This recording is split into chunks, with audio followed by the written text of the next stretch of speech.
Differentiation के last lecture में, जो कि डिफरेंशिएशन का क्लास आपका था 4, आपने देखा था ट्रिगोनोमेट्रिक फंक्शंस का डिफरेंशिएशन सामने स्क्रीन पे दिख रहा है। आज डिफरेंशिएशन के क्लास 5 या लास्ट क्लास में हम लोग आगे कुछ एग्जाम्पल देखेंगे। आपके पास डिफरेंशिएशन होता है D by D x sine x, तो साइन एक्स का डिफरेंशिएशन आप बोलते हैं कॉस एक्स। अब इस फॉर्मूला को हम लोग लॉजिक के हिसाब से देखेंगे कि इस फॉर्मूला के पीछे का लॉजिक क्या है। तो इस फॉर्मूला के पीछे का लॉजिक है कि साइन के साथ एंगल में यदि एक्स है तो नीचे भी आपका एक्स होना चाहिए। साइन का साथ एंगल यदि एक्स है तो नीचे भी एक्स का टर्म होना चाहिए डी के साथ। तब साइन का डिफरेंशिएशन कॉस और जो भी यहाँ एंगल है इस एंगल को आप यहाँ डाल लेते हैं।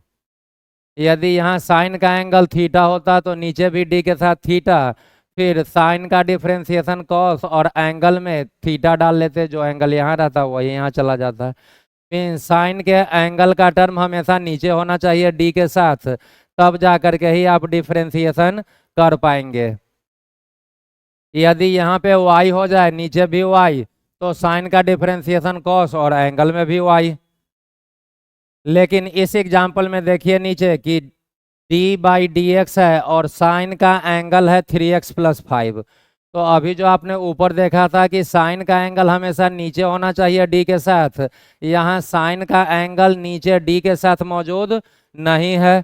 तो इसको लॉजिकली सही करने के लिए, इस फॉर्म में लाने के लिए हम लोग क्या करेंगे कि इस एंगल को नीचे लाएंगे d के साथ। तो यहाँ पे आ गया d साइन 3x प्लस 5, जो ऊपर लिखा है एज इट इज लिख लीजिए, और यह एंगल नीचे ले लीजिए डी के साथ। यह पूरा टर्म आपने अपने मन से लिखा तो एक इंटू दे करके यही टर्म हम ऊपर डाल लेंगे, और बाई दे करके जो टर्म नीचे है डी एक्स वो यहाँ डी एक्स डाल लिए। यह पूरा टर्म डिवाइडेड बाई यह पूरा टर्म आपका 1 हो जाएगा। और 1 होने का क्या कारण है यहाँ समझिए, ऊपर का टर्म आपका है डी 3x प्लस 5 और बाई नीचे का टर्म है डी 3x प्लस 5। ऐसा नहीं हुआ कि यह d और यह d कैंसिल, 3x प्लस 5 से 3x प्लस 5 कैंसिल और 1 हो गया। इसके 1 होने का लॉजिक है आपका डिफरेंशिएशन का फर्स्ट फार्मूला, जिसे आप बोलते थे d by D X X to the power n। उस फार्मूला का एग्जाम्पल नंबर सेकेंड मैंने आपको बताया था कि d by D X of X कभी भी हो यह वैल्यू 1 होता है। यहाँ x तो ऊपर d लीजिए, नीचे भी d ले लीजिए डी डी, और यहाँ x के बदले y और नीचे भी y, तो d by D Y of y यह भी 1 होना चाहिए। इसी लॉजिक से आप यहाँ पे आ जाइए, इस पूरे टर्म को y बोल लीजिए, तो नीचे वाला भी y, d by D Y of y 1, तो यह पूरा टर्म भी 1। तो यह 1 तो हुआ लेकिन डिवाइड होकर के नहीं, डिफरेंशिएशन के फर्स्ट फार्मूला से। तो आपका अब यह जो टर्म है यह लॉजिकली सही हो गया, क्योंकि यहाँ पर साइन का एंगल नीचे मौजूद है डी के साथ, जो यहाँ पे दिख रहा था कि साइन का एंगल नीचे होना चाहिए डी के साथ। दूसरा, इस टर्म को देखिए तो इस टर्म में ऑपरेटर है आपका डी बाई डी एक्स, और यह फॉर्म है यू प्लस भी, और D by D x you plus भी आप जानते हैं कि ऑपरेटर दोनों को मिल जाता है। अब पहले लेफ्ट वाले को निपटाएं, तो साइन का एंगल नीचे मौजूद है डी के साथ, तो साइन का डिफरेंशिएशन कॉस और जो भी यहाँ एंगल है साइन का वह कॉस का भी एंगल हो जाएगा। साइन का एंगल कॉस का एंगल हो जाता था यदि साइन का एंगल नीचे मौजूद हो, तो यहाँ साइन का एंगल नीचे मौजूद है तो साइन का डिफरेंशिएशन कॉस और जो भी एंगल है लिख लीजिए। जब इस टर्म को आपने ब्रेक किया तो D by D x you means 3x को प्लस है तो प्लस, और डी बाई डी एक्स भी मतलब 5 को दे देंगे। यह डिफरेंशिएशन हो चुका है, एज इट इज नीचे आ गया। इस वाले पार्ट को देखिए तो D by D X 3x 3 constant x variable constant आपका बाहर आ गया, D by D X of x plus 5 अकेला constant differentiation 0, cos 3x plus 5 as it is, जो यहाँ था वह नीचे भी आ गया, 3 के बदले 3 D by D X of x जो था यह आपका 1 हो गया, 5 तो 0 ही था, तो 3 इंटू 1 और प्लस 0 करने का कोई ज़रूरत नहीं, 3 इंटू 1 3 हो गया। यह 3 पूरा टर्म में मल्टीप्लाई होगा, मीन्स कॉस और उसके एंगल में। ऐसा नहीं कि इसको एंगल में मल्टीप्लाई कर ले, तो 3 को यहाँ मल्टीप्लाई करके 9x प्लस 15 नहीं लिखेंगे, यह 3 पूरे में मल्टीप्लाई है, तो इस टर्म को मैंने आगे ले लिया, तो यह आपका हो गया है, यहाँ वाला 3 आगे आ गया, तो 3 cos 3x प्लस 5।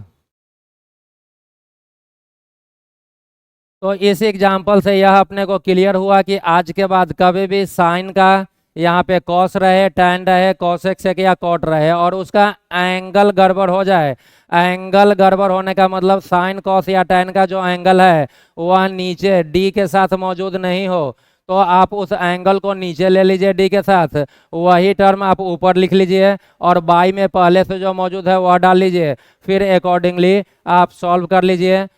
तो इस पूरे एग्जाम्पल को आप याद रख सकते हैं कि किसी भी ट्रिगोनोमेट्रिक फंक्शन का यदि एंगल गड़बड़ हो जाए, एंगल गड़बड़ होना मीन्स साइन कॉस टैन का जो एंगल है वह नीचे मौजूद नहीं हो, तो नीचे आप एंगल को ले लीजिए, एंगल को किसके साथ लीजिए, डी के साथ, इंटू दे करके वही टर्म ऊपर बाई डी एक्स और फिर सॉल्व कर लीजिए। नेक्स्ट एग्जाम्पल हम लोग देखेंगे जिसमें एंगल गड़बड़ ना हो के पावर गड़बड़ हो जाए साइन कॉस या टैन का। तो आप यहाँ पे देखिए इस वाले एग्जाम्पल में कि साइन का एंगल x है और नीचे भी x है, तो एंगल तो सही है, लेकिन यहाँ पर पावर हम लोग जो फॉर्मूला जानते हैं वह जानते हैं D sine x by D x का, जो कि कॉस एक्स होता है, लेकिन यहाँ पर साइन x ना होकर के sign to the power 3x है या साइन क्यूब x है। तो यह पूरा एग्जाम्पल आपका पावर वाले फॉर्मूला पे फिट बैठेगा, और पावर वाला फॉर्मूला आपका डिफ्रेंसिएशन में फर्स्ट फॉर्मूला है D by D X X to the power N, यह होता है N X to the power N minus 1। इस फॉर्मूला के पीछे का लॉजिक है कि जिस टर्म के ऊपर पावर हो वह टर्म नीचे आएगा। यहाँ पर किस टर्म के ऊपर पावर है, तो एक्स के ऊपर पावर है, तो जिसके ऊपर पावर हो वह नीचे आएगा डी के साथ। और यदि कभी ऐसा हो कि जिसके ऊपर पावर वही टर्म नीचे, तब जा करके आप पावर को आगे ले लेंगे, फिर जिस टर्म के ऊपर पावर है उसे लिखिए और इस पे नया पावर पहले से एक कम लिखते हैं। इसे आप बेस बोलते हैं ऊपर वाला को पावर, तो इसे ऐसे भी समझ सकते हैं कि जब भी पावर वाला हो तो हमेशा बेस नीचे आएगा डी के साथ, और यदि बेस नीचे हो डी के साथ तब पावर को आगे लीजिए, फिर बेस लिखिए, यहाँ पर बेस x है तो x लिखे, कभी बेस y रहता तो y डालते, बेस z रहता तो z डालिए और उस पर नया पावर पहले से एक कम कर लीजिए। यहाँ x के बदले y, तो बेस में y है पावर n, तो बेस नीचे आएगा तो d के साथ भी y, फिर आप पावर को आगे लेते n फिर y और नया पावर पहले से एक कम n माइनस 1। इसी लॉजिक को हम लोग यहाँ पे देखें पावर वाले में, तो यहाँ पर बेस है साइन एक्स और अभी आपने देखा था कि पावर वाले में बेस नीचे आता है, तो यहाँ पर पूरा बेस साइन एक्स नीचे आ जाएगा डी के साथ, तो ऊपर जो टर्म है लिख लीजिए डी साइन क्यूब एक्स और नीचे डी के साथ ले लीजिए पूरा बेस साइन एक्स, तो डी साइन एक्स। यह टर्म आपने खुद से लिया तो इंटू दे करके यही डी साइन एक्स यहाँ, और बाई में जो पहले है डी एक्स वह डी एक्स डाल लीजिए। अब यह पावर वाले लॉजिक पे फिट बैठ गया कि बेस नीचे है तो पावर को आगे लिखिए, फिर बेस लिखिए तो पावर 3 आगे चला गया, बेस साइन एक्स लिख लीजिए, बेस पे नया पावर कितना पहले से एक कम 3 से एक कम 2 हो गया, और इसे यदि देखें तो d by D x operator और d बाई डी एक्स किसका, साइन एक्स का, साइन एक्स का d बाई डी एक्स या डिफ्रेंसिएशन कॉस एक्स हो जाता है। यह आपका कंप्लीट हो गया। तो यहाँ लास्ट एग्जाम्पल और इस वाले एग्जाम्पल दोनों से आपने दो चीज समझा, और उस दोनों को एक बार फिर से समझ लीजिए कि कभी भी साइन कॉस टैन कॉसेक या कॉट का एंगल गड़बड़ हो जाए तो नीचे एंगल ले लीजिए, लेकिन कभी पावर गड़बड़ हो जाए तो नीचे पावर नहीं बेस नीचे ले लीजिए। कभी भी साइन का कॉस का, साइन कॉस या टैन का पावर गड़बड़ हो जाए, पावर गड़बड़ मतलब 1 के अलावा कुछ भी पावर आ जाए, तो आप नीचे बेस ले लीजिए, साइन का पावर है तो साइन नीचे लीजिए, कॉस का पावर तो कॉस नीचे लीजिए, यहाँ tan क्यूब एक्स रहता तो tan को नीचे लीजिए, वही टर्म ऊपर बाई डी एक्स करके सॉल्व कर लीजिए। नेक्स्ट है आपके पास formula d by D x e to the power x रहे तो यह e to the power x होता था। इस फॉर्मूला का लॉजिक है कि ई का जो भी पावर है वह हमेशा नीचे होना चाहिए डी के साथ, और यदि ऐसा हो तो ई के बदले ई और जो भी पावर है आप यहाँ पे डाल लीजिए। यहाँ पर एक्स के बदले वाई तो नीचे भी डी के साथ एक्स के बदले वाई होता और ई का पावर भी वाई हो जाता। ई के पावर में थीटा तो नीचे भी डी के साथ थीटा, ई के ऊपर भी आप थीटा डाल देते डिफ्रेंसिएशन के बाद। इस एग्जाम्पल में देखें कि ई का पावर है 3x + 5, लेकिन ई का पावर नीचे नहीं है, यहाँ ई का पावर है तो यह तो सही है, लेकिन इस एग्जाम्पल में ई का पावर नीचे नहीं है। तो जब नहीं है तो उसको इस लॉजिक पे सही करने के लिए नीचे लाएंगे। किसके साथ नीचे लाएंगे? तो डी के साथ नीचे लाएंगे। तो ऊपर वाला term as it is D, तो डी ई का पावर 3x + 5 और ई का जो पावर है उसको नीचे ले लीजिए डी के साथ, तो डी के साथ 3x + 5। यह टर्म आपने खुद से लिखा इंटू दे करके यही ऊपर बाई में यहाँ वाला टर्म डी एक्स। ई का जो पावर है वह यदि नीचे मौजूद हो डी के साथ तो ई के बदले ई और जो भी पावर है आप डाल लेते हैं, और जब इस डिफ्रेंसिएशन को आप सॉल्व करेंगे तो D by D x you plus भी, यही पिछले एग्जाम्पल में भी था, यह पूरा सॉल्व होकर के 3 आया करेगा। मैं आपको पीछे ले जा करके दिखा देता हूँ।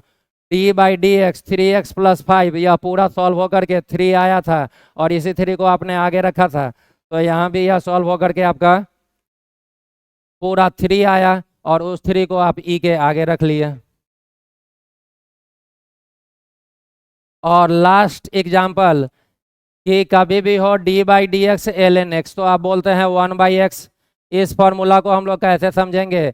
इसका लॉजिक क्या है? तो इसका लॉजिक है कि जिस टर्म का आप ln ले रहे हो, आप x का ln ले रहे हो, जिस टर्म का भी आप ln ले रहे हो वह टर्म हमेशा नीचे होना चाहिए d के साथ। और यदि ऐसा हो तब इस ln वाला का डिफ्रेंसिएशन जब करेंगे तो यह टर्म 1 के बाई में चला जाएगा। जिस टर्म का आपने ln लिया था वह टर्म कहाँ चला जाएगा? 1 के बाई में। यदि यहाँ पे y रहता तो y का आप ln लेते तो d के साथ भी y लेना पड़ता और यह y 1 के बाई में चला जाता। यहाँ 5x d के साथ भी 5x तो 1 के बाई में भी 5x हो जाता।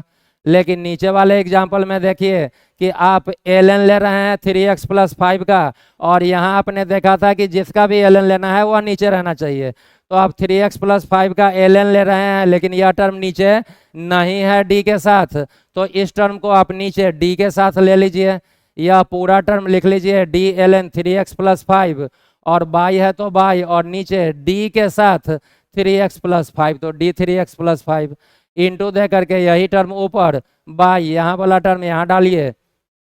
जिस टर्म का आपने ln लिया वही टर्म अब यहाँ मौजूद है d के साथ, तो जिस टर्म का भी आपने ln लिया यह सब डिफरेंशिएशन के बाद कहाँ चला जाएगा? 1 के बाई में। तो 1 के बाई में चला गया 3x + 5 और यह तो फिर पुराना वाला ही कि D by D x you plus भी पे ब्रेक करने पे यह 3 आएगा, तो इस पूरे को 3 लिख लिया। 1 × 3 3 बाई 3x + 5। डिफ्रेंसिएशन का कहानी कंप्लीट हो गया। टोटल 5 लेक्चर में 15-20 मिनट का एक एक लेक्चर है, तो छोटा छोटा वीडियो बना करके मैंने डिफ्रेंसिएशन के सारे कंसेप्ट को डिस्कस कर दिया। और इतना डिफ्रेंसिएशन के बेसिस पे आपका class 11th 12th NEET JEE जो भी हो निपट जाया करता है। इस लास्ट क्लास को एक बार वापस से रिकॉल कर लें तो यहाँ से पता चल रहा है इस वाले एग्जाम्पल से कि कभी भी साइन का, कॉस का, टैन का एंगल गड़बड़ हो जाए तो नीचे आप एंगल ले लीजिए डी के साथ और वही टर्म आगे लिख करके बाई डी एक्स और फिर जैसा बताया था सॉल्व कर लीजिए। सेकेंड आपका है कि यदि साइन कॉस टैन का एंगल ना गड़बड़ होकर के उसका पावर गड़बड़ हो जाए, पावर गड़बड़ होना मतलब 1 के अलावा कोई भी और पावर, तो साइन का पावर है तो नीचे साइन लीजिए, कॉस का पावर रहे तो नीचे कॉस लीजिए, यहाँ टैन का पावर रहता तो टैन लेते, कॉसेक का पावर रहता तो नीचे डी के साथ कॉसेक ले लेते, वही टर्म आगे लिख करके सॉल्व कर लीजिए। नेक्स्ट एग्जाम्पल आपको बोल रहा है कि ई का पावर हमेशा नीचे रहना चाहिए डी के साथ। यदि ई का पावर कभी नीचे नहीं हो तो उस पावर को नीचे लीजिए, वही टर्म आगे लिख करके फिर सॉल्व कीजिए। और लास्ट है कि जिस टर्म का आप ln ले रहे हो वह टर्म हमेशा नीचे होना चाहिए d के साथ। फिर डिफरेंशिएशन के बाद जिस टर्म का आपने ln लिया था वह चला जाएगा 1 के डिवाइड में। यदि जिस टर्म का ln लिए वह कभी नीचे नहीं हो तो उस टर्म को आप नीचे ले लीजिए d के साथ, वही टर्म आगे लेकर के अकॉर्डिंगली सॉल्व कर लीजिए। The end.